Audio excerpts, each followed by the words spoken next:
భారత సైనిక చరిత్రలో నూతన అధ్యాయాన్ని లిఖించిన ఆపరేషన్ సింధూర్ జరిగి నేటికి సరిగ్గా ఏడాది పూర్తయింది.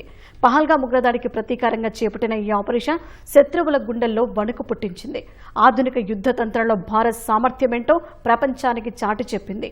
దేశ భద్రతా విషయంలో పరిమితులు హద్దులు మార్చుకున్నామని శత్రు దేశాలకు గట్టి సందేశం ఇచ్చినట్లయింది. ఈ ఆపరేషన్ ద్వారా భారత్ నేర్చుకున్న పాఠాలేంటి? యుద్ధ వ్యూహాల్లో ఎలాంటి మార్పులు జరిగాయి?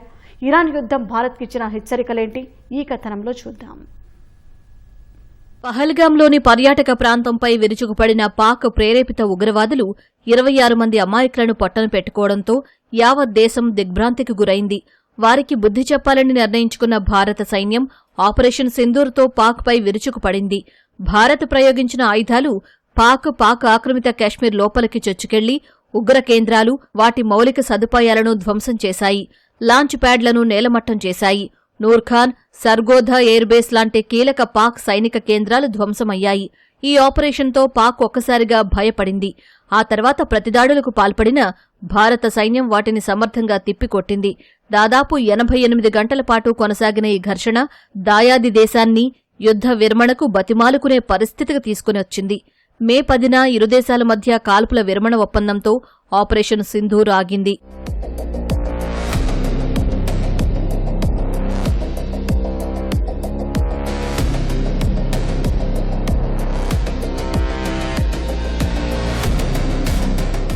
ఉగ్రవాద చర్యలపై భారత ప్రతిస్పందనను ఆపరేషన్ సింధూర్ సమూలంగా మార్చిందని రక్షణ, వ్యూహాత్మక వ్యవహారాల నిపుణులు స్పష్టం చేశారు. ఈ ఆపరేషన్ కేవలం దాడులకే పరిమితం కాలేదు. ఇది ఆధునిక సాంకేతిక యుద్ధానికి వేదికైంది.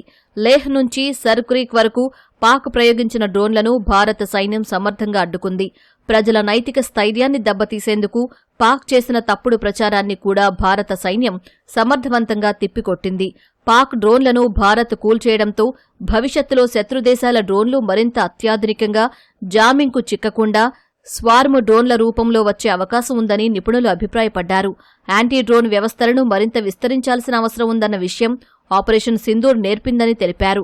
ఇరాన్, అమెరికా మధ్య జరుగుతున్న యుద్ధం కూడా భారత్కు కొన్ని హెచ్చరికలు జారీ చేసింది. నెలకు పైగా సాగిన యుద్ధంలో ఇరాన్ కుప్పకూలిపోలేదు. అమెరికా కంటే బలహీనంగా ఉన్నా ఆ దేశాన్ని ముప్పు తిప్పలు పెట్టింది ఇరాన్. షాహేద్ వంటి చౌకైన డ్రోన్లతో అమెరికా క్షిపణి రక్షణ వ్యవస్థలను ఇరాన్ బెంబేలెత్తించింది. పాక్ కూడా భవిష్యత్తులో ఇరాన్ వ్యూహాలను అనుసరించే ప్రమాదం ఉందని నిపుణులు హెచ్చరించారు. ఈ విషయంలో భారత్ వ్యూహాత్మకంగా అడుగులు వేయాల్సి వస్తుందని చెప్పారు.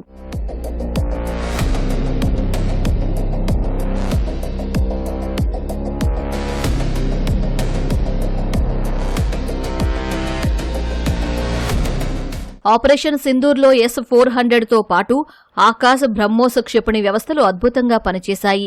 Camouflage, concealment and deception CCD విధానంలో క్షిపణి వ్యవస్థలను తరచూ మారుస్తూ శత్రువును తప్పుదోవ పట్టించడంలో భారత్ సఫలమైంది. దీనివల్ల భారత యుద్ధ విమానాలు స్వేచ్ఛగా తమ లక్ష్యాలను ఛేదించగలిగాయి. త్రివిధ దళాల మధ్య సమన్వయం ఎంత ముఖ్యమో ఈ ఆపరేషన్ నిరూపించింది.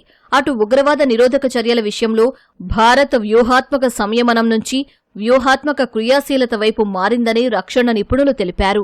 శత్రువుల అణు బెదిరింపులను దీటుగా ఎదుర్కోవడానికి భారత సైన్యం ఎప్పుడూ సిద్ధంగా ఉందన్నారు. భవిష్యత్తులో సైనిక ఆపరేషన్లు అంతరిక్షం నుంచి సముద్ర గర్భం వరకు మల్టీ డొమైన్లో ఉండే అవకాశం ఉందని పేర్కొన్నారు. ఎలక్ట్రానిక్, సైబర్ దాడులను తట్టుకునే పటిష్టమైన మిలిటరీ కమ్యూనికేషన్ నెట్వర్క్ అవసరమని ఉద్ఘాటించారు.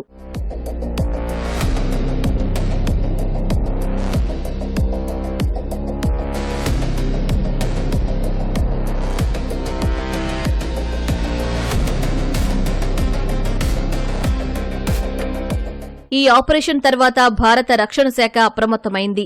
అత్యవసర ప్రాతిపదికన 114 రఫేల్ యుద్ధ విమానాలు, అదనపు S-400 క్షిపణి వ్యవస్థలు, జావెలిన్ యాంటీ ట్యాంక్ గైడెడ్ క్షిపణులు, అత్యాధునిక డ్రోన్ల కొనుగోళ్లకు రక్షణ మంత్రిత్వ శాఖ ఆమోదం తెలిపింది.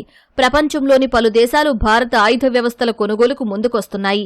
పెద్ద ఎత్తున ఒప్పందాలు చేసుకుంటున్నాయి. మొత్తంగా చూసుకుంటే ఆపరేషన్ సింధూర్ దేశ ఆయుధ ఎగుమతి వ్యాపారానికి పెద్ద ఊపునిచ్చిందని నిపుణులు తెలిపారు.